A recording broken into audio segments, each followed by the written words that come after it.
Business Ideas. मंजिल मिले ना मिले ये मुकद्दर की बात है, लेकिन हम कोशिश भी ना करें ये तो गलत बात है। इसीलिए अपने देश को प्रगति की राह पर हमेशा अग्रसर करने के लिए कोशिश लगातार करते रहिए। और आपकी उस कोशिश को हौसला देने के लिए एक बार फिर से शिल्पा भावना आ गई है लेकर आपका चहेता कार्यक्रम big business ideas powered by Tab Fox beyond socialising. 16 मई 2014 को पूरे भारतवासियों ने एक मत होकर पिछले 10 साल से चल रही सरकार का तख्ता पलट किया और वजूद में आई एक नई सरकार। देशवासियों ने इस सरकार को चुना एक बेहतर नेतृत्व की उम्मीद में। आज इस सरकार को लगभग 2 साल पूरे हो गए हैं, तो आज हम ये जायजा लेने निकले हैं कि बीते 2 सालों में आखिर इस सरकार ने क्या कुछ बेहतर किया है। तो चलिए स्क्रूटनी के लिए बुला लेते हैं हमारे बिजनेस लॉज के महारथी को। Please welcome the author of the business books, the philanthropist, the big business expert, mister Sunil Kumar Gupta. नमस्कार सर। नमस्कार। बहुत बहुत स्वागत है आपका। Please have a seat. Sunil ji, हम जब आज की सरकार की बात कर रहे हैं, लोग बहुत ज्यादा एक्साइटेड हैं और सबके मन में एक उम्मीद जागी है बहुत बरसों के बाद कि कुछ अच्छा अब होने वाला है। 2 साल से कुछ काम हो भी रहा था। अब आप जब उसको देखते हैं पीछे मुड़ के, आपको कैसा लगता है कि वो काम जिस उम्मीद के साथ लोगों ने सरकार को चुना था वो हो पा रहा है? मुझे लगता है जिस उम्मीदों के साथ सरकार को चुना गया था जनता ने, उससे बहुत ज्यादा बहुत बेहतर काम हो रहा है, क्योंकि ये सब बड़े इनिशिएटिव हैं जी। तो बड़े इनिशिएटिव को ग्राउंड पे आते आते समय लगता है। जैसे कि मैं कुछ खास बात बताना चाहूंगा यहाँ पे कि हमारे देश ऐसा नहीं था कि तरक्की नहीं कर रहा था, तरक्की कर रहा था, लेकिन उसमें तरक्की की जो तरीका था उसमें आम आदमी उस तरक्की का भागीदार नहीं था। हमारी जो इकोनॉमी थी वो कैपिटल बेस्ड इकोनॉमी की तरफ बढ़ गई थी, जबकि आज पूरा संसार नॉलेज बेस्ड इकोनॉमी की तरफ है। तो वो चेंजेस लाने जरूरी थे, करप्शन को कंट्रोल करना जरूरी था। तो मैं बहुत सारी स्कीम है जो पिछले 2 सालों में लॉन्च हुई, लेकिन कुछ मुख्य स्कीम मैं बताना चाहूंगा आपको। जैसे डिजिटल इंडिया आया। डिजिटल इंडिया का सबसे महत्वपूर्ण काम है कि ये करप्शन खत्म करता है, क्योंकि सब कुछ ट्रांसपेरेंट है। आप सब कुछ ऑनलाइन अप्लाई कर रहे हैं। जी बिल्कुल। तो डिजिटल इंडिया एक बहुत बड़ा इनिशिएटिव है जिसमें कि हमने सोचा कि हम 6 लाख विलेजेस को जोड़ेंगे और इनिशियली हमने सोचा कि 2.5 लाख पंचायत को उसमें जोड़ेंगे।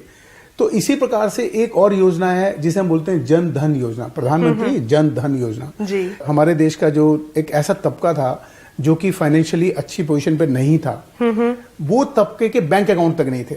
बिल्कुल। तो जब उनके बैंक अकाउंट ही नहीं है तो इंक्लूसिव ग्रोथ होगी कैसे? और शायद कोई सोच भी नहीं रहा था इतने लंबे समय से उनके बारे में। एग्जैक्टली यही हो रहा था। योजना देखिए, 2 साल हुए, लॉन्च हुई, 21 करोड़ लोगों ने अकाउंट खोला। आप सोच सकते हैं, मतलब इतने लोग इंतजार कर रहे थे इस तरह की स्कीम का, और अभी और खुल रहे हैं। 21 करोड़, और उस 21 करोड़ में से लगभग 12.87 करोड़ लोग ग्रामीण क्षेत्रों से हैं। तो ये एक ऐसी योजनाएं हैं जो बड़ी योजनाएं हैं। इसके साथ ही जो हमारा ये तबका था, उस तबके के पास क्या था कि उनके पास कोई इंश्योरेंस नहीं था। मान लीजिए एक अर्निंग मेंबर है, उसको कुछ हो गया तो खत्म परिवार जी। तो उसके लिए बीमा की 3 योजनाएं चलाई गई जो कि बहुत सक्सेसफुल हुई, जिसमें करोड़ों लोगों ने, किसानों को भी भागीदार बनाया गया है इस स्कीम में। इसमें फसल बीमा योजना उनके लिए अलग है, जो एक जीवन ज्योति योजना चलाई गई। जीवन ज्योति में आप इतने कम पैसों में 300 कुछ रुपए में आपका इंश्योरेंस होता है 2 लाख का। ब्यूटीफुल। और अगर एक्सीडेंटल की देखें हम तो सुरक्षा बीमा योजना चलाई गई, उसमें 12 रुपए में 2 लाख का बीमा। एक्सीडेंट में कुछ होता है तो आपके परिवार को मिलता है जी। तो ऐसी बहुत सारी योजना जी। एक मुद्रा योजना, जब तक आम आदमी कारोबार से नहीं जुड़ेगा जब तक देश आगे नहीं बढ़ेगा, तो उसके लिए उन्होंने चलाई मुद्रा योजना जी। पहली बार हमारे देश में गरीब व्यक्ति को लोन मिलना शुरू हुआ बिगर गारंटी के, पहली बार। 60 साल के टेन्योर में किसी ने सोचा नहीं जी। तो इस तरह से बहुत सारी स्कीम है जी। तो स्कीम्स बहुत सारी है, लेकिन यहाँ पे मैं एक बात जरूर कहना चाहूंगी कि देखिए, एक वॉरियर जब जंग के मैदान में जाते हैं फतेह पाने के लिए, तो सिर्फ एक वॉरियर का अच्छा होना या सिर्फ एक अच्छे नेता का होना काफी नहीं है। उनके जो सेनानी हैं उनको भी सशक्त होना पड़ेगा। और आज के समय में जब हम मोदी सरकार की बात करते हैं तो इनके सेनानी भी उतने ही सशक्त हैं। उनमें से एक को आज हमने बुलाया, उनको यहाँ पे आमंत्रित कर लिया जाए। जी बेशक। दोस्तों, आज के हमारे मेहमान एक ऐसे व्यक्ति व्यक्तित्व हैं जिनके बारे में मैं बिल्कुल कह सकती हूं कि आप दलित भाई बहनों के जीवन को उभारने वाला वो सितारा हैं जो कि हमेशा से समाज के साथ जुड़कर देश को सुदृढ़ बनाने के लिए कार्यरत रहे हैं। और आज हम आपसे जानने की कोशिश करेंगे कि बीते 2 सालों में आपके मंत्रालय ने क्या कुछ खास किया है। Please welcome honourable minister of state for ministry of social justice and empowerment government of India Shri Ramdas Athawale. नमस्कार सर। नमस्कार, जय स्वागत हिंद, है जय आपका। भारत। नमस्कार। चलो, जय हाय। हिंद। रामदास सर, आपले स्वागत आहे आज के कार्यक्रम में। हाँ, मराठी में आपने अच्छा स्वागत किया। ये मराठी आपको अच्छी आती है? नहीं, मैंने सिर्फ इतना सेंटेंस सीखा था आपको स्वागत करने के लिए। सर, आपसे जरूर हम जानना चाहेंगे कि अब 2 साल हो गए हैं सरकार को, काफी काम आगे हो रहा है, जो जैसा कि आपने अभी जिक्र किया सुनील जी ने कि लोगों की जो उम्मीद थी वो कहीं ना कहीं अब पूरी होती हुई नजर आ रही है। आपका जो मंत्रालय है सोशल जस्टिस एंड एम्पावरमेंट, ये भी लोगों से डायरेक्टली लिंक होता है, तो आप किस तरह से देखते हैं कि आपके मंत्रालय ने जो काम किया है वो आगे बढ़ रहा है, कहीं ना कहीं इन 2 सालों में अच्छा आगे बढ़ा है और आगे के लिए भविष्य अच्छा है? नहीं, तो ऐसा है कि जो मतलब नरेंद्र मोदी की जो सरकार है, इस सरकार ने 2-2.25 साल में मतलब कांग्रेस ने जितना काम नहीं किया था उससे 10 गुना ज्यादा काम उन्होंने कर दिया है। 2 साल में करके दिखाया। कांग्रेस ने भी कुछ नहीं किया था ऐसा नहीं है। मतलब राजीव गांधी के टाइम पर मतलब ये नई टेक्नोलॉजी स्वीकारी, फिर मोबाइल, इंटरनेट, ये सब मतलब आ गया है, तो मतलब लेकिन उसके बावजूद भी और अभी नरेंद्र मोदी जी सत्ता में आने के बाद जिस तरह गुप्ता जी ने बताया, जो डिजिटल इंडिया है, जनधन योजना है, स्वच्छता अभियान है, बैंक में अकाउंट खोलने के संबंध में हर एक आदमी को मतलब विश्वास पैदा हो चुका है। और आम आदमी के लिए भी मतलब एकदम पूरा कल्याण होगा नहीं, एकदम महंगाई भी कम नहीं हो रही है, लेकिन उसके लिए भी सरकार की कोशिश है। मतलब अपना जीडीपी पर बढ़ गया है, अच्छा हो रहा है, और ईज ऑफ डूइंग बिजनेस में हम काफी आगे पहुंचे हैं, हमारी रैंकिंग काफी आगे बढ़ गई है उसमें। हाँ, मतलब बढ़ गए, मतलब काम कर रहे हैं, लेकिन अभी एकदम सभी लोगों का समाधान होने का मतलब 60 साल में कांग्रेस ने भी कोशिश की, लेकिन वो लोगों का समाधान नहीं कर पाए। तो 2.5 साल में जितना भी हो सकता है, नरेंद्र मोदी खुद चाहते हैं जी देश का कल्याण हो, देश के दलित हो, आदिवासी हो, अल्पसंख्यक हो या उच्च वर्णीय लोग भी हो, कोई भी हो, सबका कल्याण, बेरोजगार नौजवान है, मतलब सब महिलाएं, सबका कल्याण होना चाहिए। इसके लिए उनकी कोशिश जारी है और स्लोली साइलेंटली लोगों को रिजल्ट दिखाई देगा। मतलब और भी नरेंद्र मोदी को 10 साल अगर मिलेंगे तो 10 साल में मुझे लगता है कि इंडिया और भी बहुत आगे जाएगा। बिल्कुल। और जो आपने एक बड़ी खास बात कही थी कि लोगों का विश्वास जीतना वो बड़ा इंपॉर्टेंट रहता है, और इस सरकार ने कहीं ना कहीं वो किया है, लेकिन उस विश्वास को जो उनके मन में जागा है उसके साथ साथ एक कुछ उम्मीदें भी हैं, तो हम चाहेंगे कि वो आप तक जरूर पहुंचा ही रहे हैं। हमने कुछ लोगों से बात की थी, आपको दिखाना चाहेंगे, प्लीज। मोदी गवर्नमेंट के 2 साल मेरे हिसाब से तो अच्छे चले हैं। वो इसलिए अच्छे चले हैं क्योंकि इन्होंने पुराने जो भी प्रॉब्लम्स थे उनको रिकॉग्नाइज किया, और रिकॉग्नाइज करने के बाद उसके ऊपर एक्शन, उसकी प्लानिंग बनाई और उसके ऊपर एक्शन भी लिया। फंड रेज उन्होंने जो स्टार्टिंग में जो उन्होंने ध्यान दिया about fund raising, getting for investment, getting for companies to work in India, to start make in India campaign, that it was very good initiative. 2 साल अब बिना करप्शन के चल रहे हो तो देश इसका मतलब कहीं ना कहीं अच्छे जगह पे आ रहा है। गवर्नमेंट तो जो कर रही है वेल एंड गुड, बहुत अच्छा कर रही है, नो डाउट, लेकिन थोड़ा सा पारदर्शिता अगर और हो सिस्टम में तो और ज़्यादा अच्छा रहेगा। Government is doing a good job, but still more of the art galleries in each area, they should develop it. जितनी भी स्कीम्स बन रही हैं मोदी सरकार की बहुत अच्छी बन रही हैं एंड रियली अप्रिशिएटिंग, बट हमें लग रहा है शायद फ्यूचर पॉइंट ऑफ व्यू से तो बहुत अच्छा है, बट आज करंट सिनेरियो जो है, करंट सिनेरियो में जो आम आदमी है, जैसे जो आम पब्लिक है, जो हम लोग हैं, हम लोग जो फेस कर रहे हैं, हमें अभी इतनी सेटिस्फेक्शन नहीं मिल रही इससे, क्योंकि क्या क्या डायरेक्ट उसका कोई भी इम्पैक्ट हम लोगों के ऊपर नहीं पड़ रहा है। तो जो एक आम आदमी है उसके ऊपर डायरेक्ट इम्पैक्ट है इन स्कीम्स का जो भी लाई जा रही हैं सरकार से, ये लोगों के मन में एक है बात। नहीं, भी ऐसा है कि डायरेक्ट जो इम्पैक्ट है, ये इम्पैक्ट के लिए थोड़ा टाइम लगेगा, लेकिन तो भी कुछ भी डायरेक्ट इम्पैक्ट नहीं, ऐसा नहीं है। अभी मतलब जिस तरह जो विषय है कि भाई लोगों तक मतलब सरकार का पैसा कैसा पहुंचे, बिल्कुल, जब ये सबसे इम्पोर्टेंट है। तो जिस तरह राजीव गांधी के टाइम पर उन्होंने बोला था कि भाई जो 100 पैसे का 1 रुपया होता है, लेकिन वो 100 पैसा नीचे पहुंचना चाहिए, लेकिन 15 पैसा ही पहुंचता है। तो ऐसा नहीं होना चाहिए। मतलब यहाँ अगर हम 100 पैसा मंजूर करते हैं तो उसमें से उस आदमी को 80-85 पैसा मिलना ही चाहिए। 10-15 पैसा ट्रांसपोर्टेशन है, बीच में सब मतलब कुछ पैसा उसका एक प्रोसेस है उसमें लग जाता है। आज भी गांव में जो गरीब लोग हैं वो भूखे रहते हैं, आज भी भूखे रहते हैं। तो इसीलिए अपने देश की इकोनॉमी जो है ये इकोनॉमी ऊपर के आदमी को ऊपर उठाने वाली नहीं होनी चाहिए, लेकिन अगर नीचे के आदमी को अगर ऊपर लाना है तो ऊपर के आदमी को थोड़ा नीचे लाना पड़ेगा जी। और वैसे भी जब हमें किसी को उठाना है तो अपना हाथ देने के लिए थोड़ा तो झुकना पड़ेगा ही। झुकना। सुनील जी, आपसे जानना चाहूंगी, जितनी स्कीम्स आई हैं आप ऐसे नहीं देखते इसको कि शायद वो सभी बड़े बड़े एंटरप्रेन्योर्स को आगे बढ़ाने के लिए आई हैं या सब बिजनेस से रिलेटेड आई हैं, एक आम इंसान को जोड़ने वाली चीज शायद नहीं है उसमें, आप क्या कहते हैं? नहीं, मेरा कहना बिल्कुल अलग है। मैं 2 बात कहना चाहूंगा। पहली बात ये कहना चाहूंगा कि ऐसा नहीं है कि लोगों को नहीं पता लग रहा कि क्या स्कीम आ रही है। 21 करोड़ अकाउंट खुले, 21 करोड़ तो मतलब 21 करोड़ लोगों को पता लगा कि मेरा अकाउंट खुला और डायरेक्ट सब्सिडी उनके अकाउंट में जानी शुरू हो गई, तो मतलब उनको पता लग रहा है कि मेरे अकाउंट में आ रही है। ये ठीक है कि जो मिडिल क्लास है, मिडिल क्लास के ऊपर उतना इम्पैक्ट नहीं आया, लेकिन जो हमारी लोअर क्लास है, जो सबसे पहले जिसको उठाना जरूरी था, उनके ऊपर इम्पैक्ट आ गया है और उनको पूरा महसूस भी हो रहा है कि हमें फायदा मिल रहा है जी। क्योंकि माननीय प्रधानमंत्री जी ने 3 फ्रंट पे मुझे लगता है एक साथ काम किया। पहला, उन्होंने सोचा कि जो हमारा ये तबका है इसको साथ मिलाना जरूरी है, तो इन सबके बैंक अकाउंट होने चाहिए। दूसरा, उन्होंने सोचा कि इनको सबको कारोबार में लगाना जरूरी है, तो पहली बार हमारे देश में मुद्रा योजना आई, जिसमें गरीब लोगों को पहली बार हमारे देश में, जो कि पिछले 60 साल में नहीं हुआ, कि बिगर गारंटी का लोन मिलना शुरू हुआ जी। उसके बाद मेक इन इंडिया की concept I. Make in India में उन्होंने 4 पिलर खड़े किए, उसमें नया इनिशिएटिव उन्होंने बोला हम लेंगे, नया इंफ्रास्ट्रक्चर देंगे, नई सोच के साथ आएंगे, नए सेक्टर बताए। तो एक तरह से जो नए सेक्टर उन्होंने बताए, मेक इन इंडिया में काम करने के लिए सबके लिए है। एक जो छोटा फूड प्रोसेसिंग का यूनिट लगाना चाहता है जी, या एक छोटी प्रिंटिंग प्रेस लगाना चाहता है, उससे लेकर के मेक इन इंडिया में आप पावर हाउस भी लगा सकते हैं 1000 वाट का जी। तो वो सबके लिए बनाया, तो इम्पैक्ट आ रहा है, सबके ऊपर आ रहा है।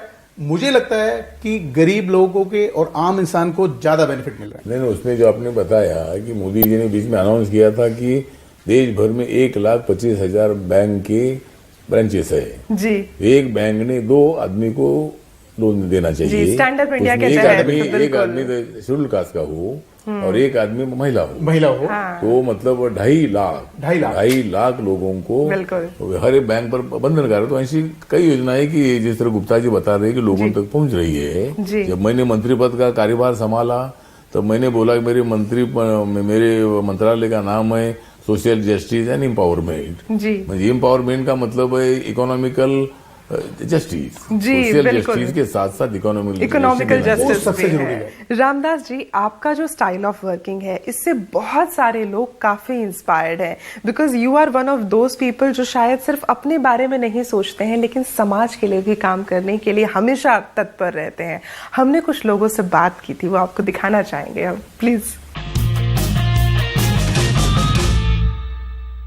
अक्सर ऐसा होता है कि नेताजी जो होते हैं मिलते नहीं है, मिलना पसंद नहीं करते आम पब्लिक से, लेकिन रामदास अठावले जी की एक खास बात है कि वो सबसे मिलते हैं।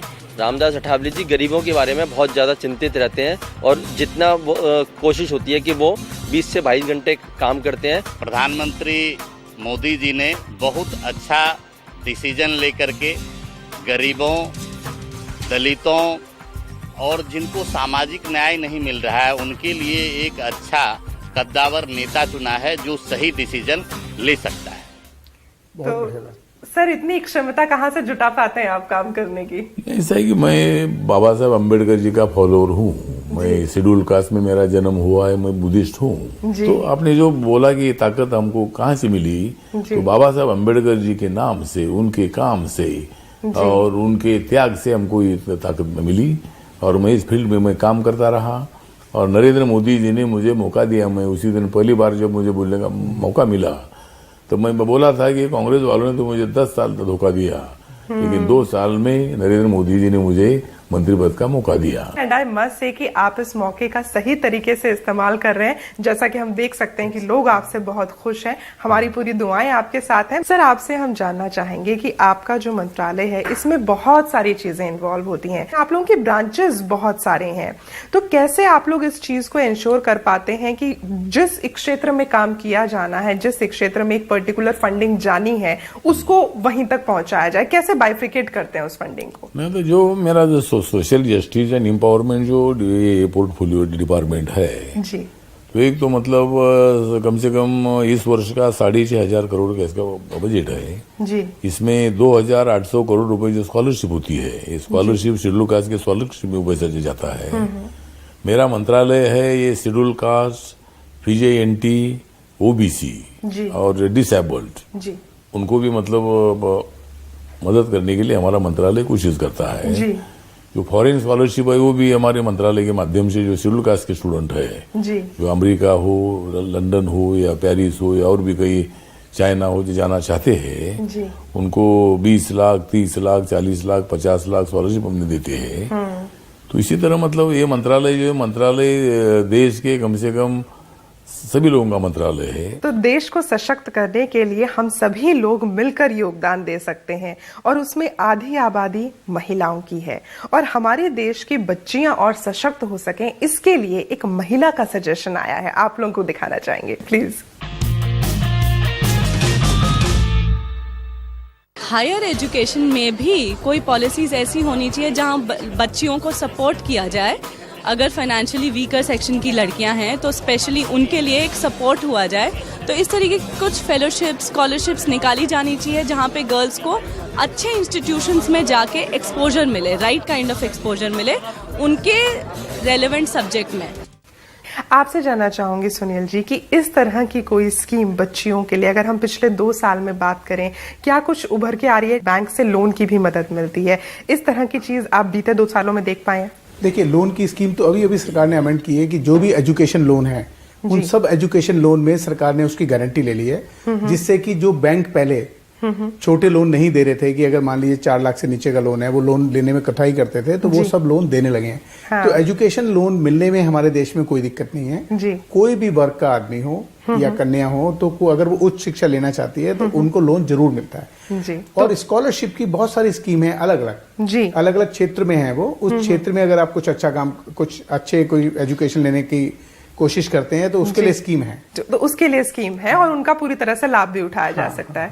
सर, आपसे जानना चाहेंगे कि समाज को, जैसा कि आपने बोला कि इकोनॉमिक एम्पावरमेंट देनी जरूरी है, तो वो जो इकोनॉमिक एम्पावरमेंट है वो शायद तभी आ सकती है जब हर किसी के पास रोजगार हो। तो आपका मंत्रालय कुछ इस तरह के रोजगार में भी मदद करता है? बिकॉज आप लोग काफी चीजों से जुड़े हुए हैं। करता है, मतलब हमारे जो मंत्रालय के अंतर्गत जो शेड्यूल कास्ट डेवलपमेंट कारपोरेशन हर स्टेट में होते हैं, उसके साथ साथ गवर्नमेंट ऑफ इंडिया का NSFDC है जी। वो भी मतलब 1 करोड़ तक मतलब लोन अगर कोई अपना बिजनेस शुरू करना चाहेगा स्मॉल स्केल तो उनको लिए मदद होती है जी। अभी जो स्टार्टअप इंडिया में जो 200 करोड़ रुपए है, कि 200 करोड़ रुपए नरेंद्र मोदी साहब ने शेड्यूल कास्ट के लोगों के लिए रखे हैं कि जो शेड्यूल कास्ट के लोग अपना धंधा शुरू करे जी। तो मुझे लगता है भाई मेरा मंत्रालय जो है, तो मेरा मंत्रालय जो आश्रम स्कूल होते हैं वो भी होते हैं और बाकी जो अपंग स्कूल है वो मतलब हमारे मंत्रालय के अंतर्गत आता है जी।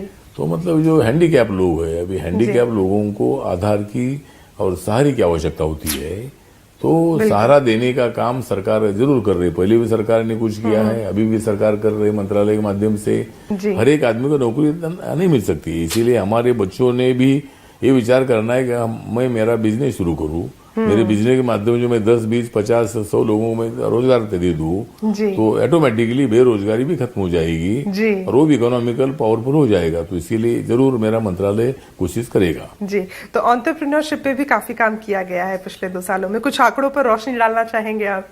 देखिए, एंटरप्रेन्योरशिप पे तो बहुत काम किया गया है। जो मैं आपको स्कीम बता रहा हूँ, जैसे कि हर वर्ग के लिए काम किया गया जी। जैसे कि हमारी मुद्रा योजना है, हाँ जो जी। कि आम इंसान को लोन देती है। 50,000 का लोन भी है, 10 लाख तक का लोन भी है जी। उसके ऊपर यदि हम देखें तो स्टार्टअप इंडिया बनाई जी। कि जो इनोवेटिव लोग हैं, हाँ जी। जो हमारा युवा है, जिन्होंने कोई रिसर्च की है, जिन्होंने कोई नया काम किया है, उनके लिए स्टार्टअप योजना है जी। और इसके अलावा भी हमारी सरकार कर रही है IFCI के साथ एक वेंचर कैपिटल स्कीम भी है जी। कि जो भी हमारे SC/ST भाई हैं, जी। यदि उन्होंने उद्योग धंधा में एक मुकाम पे पहुंच गए हैं और उसके बाद यदि वो चाहते हैं कि उनको और लोन मिले या और वेंचर कैपिटल मिले, मतलब कि सरकार भी उनके वेंचर में कोई पैसा लगाए, तो उसके लिए भी लोन मिलता है, उसके लिए भी मिल रहा है, जिसका कि क्वांटम बहुत ज्यादा है। तो सरकार ने एंटरप्रेन्योरशिप के लिए हर वर्ग को, चाहे वो बड़ा वर्ग हो, मिडिल क्लास हो, लोअर मिडिल क्लास हो या बिल्कुल वीकर सेक्शन हो, क्योंकि जब तक सभी एंटरप्रेन्योर शिप के लिए कोशिश नहीं करेंगे और अधिकतर लोग अपना कोई ना कोई एंटरप्राइज नहीं खोलेंगे, जब तक देश आगे नहीं बढ़ सकता। जी, तो मैं बिल्कुल ये बात तो कहना चाहूंगी कि हमारी ये जो सरकार है, इसने खास तौर पे जो हमारे वीकर सेक्शंस हैं, उनको भी एंटरप्रेन्योर बनाने की कोशिश की है। ये बड़ा खास रहा है। और अब वक्त हो गया है आपके सवालों के जवाब देने का। सबसे पहले मैं मेल के सवाल ले रही हूँ, जो कि हमारे पास आए हैं, रैंडमली हमने सिलेक्ट किया है। इटावा से नरेश जी हैं। आप कहते हैं कि आप एक RO वाटर ट्रांसप्लांट का बिजनेस शुरू करना चाहते हैं, तो क्या इसके लिए इन्हें मुद्रा से लोन मिल सकता है? बिल्कुल मिल सकता है, क्योंकि ये जो इनकी एक्टिविटी है, ये अप्रूव्ड एक्टिविटी है मुद्रा योजना की, तो नरेश जी को जरूर लोन मिलेगा मुद्रा में। अगला सवाल हमारे पास आया है चंडीगढ़ से, प्रीत जी हैं। आप जानना चाहते हैं कि ये जो स्वच्छ भारत सेस है, इससे जो पैसा कलेक्ट होता है उसका क्या किया जाता है, क्या होता है उसका? प्रीत जी, मैं आपको बताना चाहूंगा, ये पैसा हमारी कंट्री के कंसोलिडेटेड फंड ऑफ इंडिया है, उसमें जाता है।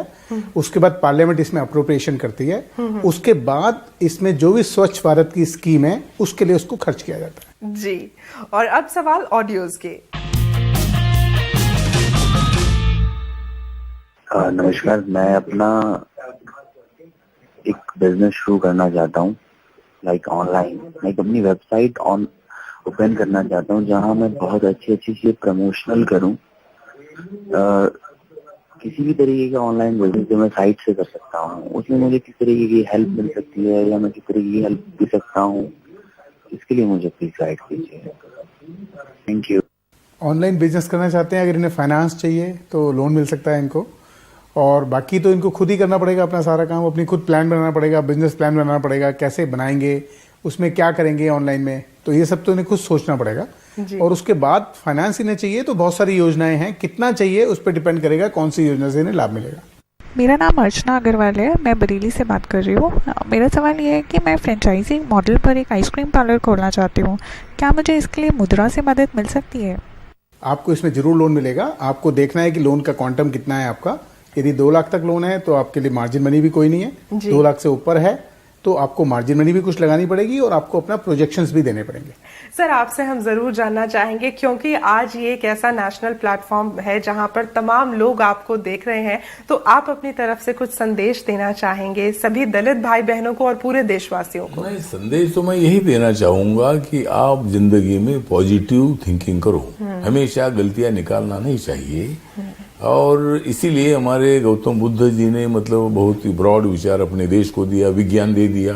अमेरिका ने हमको विज्ञान सिखाने की आवश्यकता नहीं है, 2500 साल पहले अपने देश में विज्ञान आया। जी, लोकतंत्र में हमारी रही। वास्को ड गामा अपने देश में आए व्यापार करने के लिए, फ्रेंच आए, पुर्तगीज आए, क्यों इधर आए?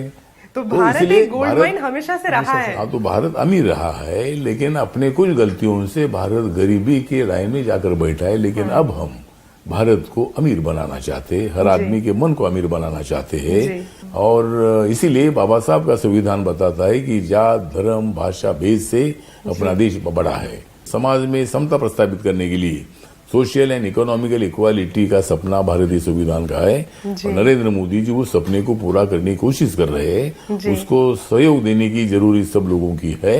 किसी को ऐसा नहीं लगना चाहिए कि देश में मैं असुरक्षित हूँ। Yes, मेरा everyone देश should feel secure। और नरेंद्र मोदी जी का जो सपना है, उस सपने को पूरा करने के लिए जरूर मेरा मंत्रालय, मेरी रिपब्लिकन पार्टी ऑफ इंडिया को प्रयत्न करेगी। मुझे लगता है कि भारत को बलशाली बनाने के लिए आपकी साथ हमको चाहिए। अगर मिलेगी हमें साथ, तो हम अच्छी करेंगे बात। जी और सर अब वक्त हो गया है हमारे सभी दर्शकों के लिए आपके बिजनेस मंत्र का। तो आज का आपका बिजनेस मंत्र। मैं ये बताना चाहूँगा जैसे कि 2 साल में बहुत सारे बदलाव आ रहे हैं, तो मैं कहना चाहूँगा जब भी बदलाव होता है तो नई अपॉर्चुनिटी आती है, इसलिए बदलाव का स्वागत करो और नई अपॉर्चुनिटी को एंजॉय करो। तो परिवर्तन का हिस्सा तो हम सभी को बनना ही चाहिए। सर अब आपको बताना चाहेंगे कि अब हम लोग आ गए हैं एक ऐसे खास सेगमेंट में जिसे मैं कहती हूँ शिल्पा भावना स्पेशल। अभी तक हम बात करते रहे थे कि पिछले 2 साल में सरकार ने क्या कुछ किया है। अब आपको ये बताना है कि यहाँ जो अब ये शिल्पा भावना स्पेशल राउंड है, इसमें आप 2 मिनट में क्या कारनामा करके दिखा सकते हैं। मैं यहाँ से कुछ शब्द कहूंगी और उसको सुनकर जो चीज आपके जहन में सबसे पहले आती है वो आपको कहनी है। तैयार है आप? ज्यादा समय नहीं मिलेगा। तैयार है जी। भारत। मुझे बहुत बड़ा अभिमान है। महाराष्ट्र। महाराष्ट्र तो हमारी एक बहुत बड़ी समतावादी परंपरा का महाराष्ट्र है। रामदास अठावले। मेरा नाम है रामदास अठावले, लेकिन मैंने बहुत सारे लोगों को दूर दूर पाठोले लेकिन मेरे मन में मैंने जय भीम और जय भारत के नारे को साठोले, मतलब हमारे मराठी में बोलते हैं, क्योंकि मेरा नाम है रामदास अठावले। इन्हीं शब्दों के साथ मैं आपने हमें यहाँ बुलाया, इसलिए मैं बिगनेस आइडियाज मतलब बीबीआई जी, मतलब बीबीआई जो है तो यहाँ आपने मुझे यहाँ बुलाया, इसलिए मैं आपका धन्यवाद करता हूँ। और भारत को बलशाली बनाने की हम जरूर कोशिश करेंगे। जय भीम, जय Bharat. Thank you so much for coming here sir. हमारे पास बिग बिजनेस आइडियाज की तरफ से आपके लिए ये छोटा सा तोहफा। Thank you so much for coming. नहीं क्या जरूर नहीं क्या, कुछ किताबें हैं सर, आप पढ़ेंगे, आपको बहुत अच्छा लगेगा।